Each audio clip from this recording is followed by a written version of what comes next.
ଆଣ ଆଣ ଆଣ ଖାଇବା ବାଡ଼ିଲ ଆଣ ନେଲି ନେଲି ନେଲି ନେଲି ଆଣ ଆଣ ନେଲି ନେଲି ଆଣ ନେଲି ଆଣ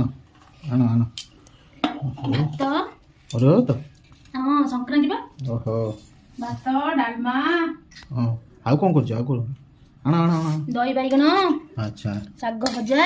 ହୁଁ ଆଉ ଆଉ ଆଳୁ କ'ଣ? ଚଟଣି କାକୁଡି ହୁଁ ବସିଯାଅ ଏତିକି ଆଉ ପାମ୍ପଡ଼ ଫାମ୍ପଡ଼ ଟିକେ ହେଲେ ହେଇନଥାନ୍ତା ଏତେ ଭେରାଇଟି କଲ ପାମ୍ପଡ଼ ଟିକେ ହେଇଥିଲେ ହେଇଥାନ୍ତା ଖାଅନି ପେଟ ଖରାପ ହବ ଏ ଜାଣିକି ତ ମୋ ପେଟ ଖରାପ ଅଛି ଆଉ ଦୁଇଟା ଖାଇଦେଲେ ଆଉ ଆଉ ଟିକେ ପାମ୍ପଡ଼ ଖୋଜୁଛ ସେଇ ଜାଗାରେ ମେଡିସିନ ଟା ପକେଇବା ପାଇଁ ପେଟରେ ଆରେ ପପୁ ହଁ ବଢିଆ ପାମ୍ପଡ଼ ଟିକେ ହେଇଥିଲେ ଭଲ ହେଇନଥାନ୍ତା ବଢିଆ ହେଇଥାନ୍ତା। ଥାଉ ଆଉ ବାପାର ପାଟି ହଅନା ଲୋ ପୁଅ ପାମ୍ପଡ଼ ଟିକେ ହେଇଥିଲେ ତମ ପେଟ ସବୁ ଖରାପ ଅଛି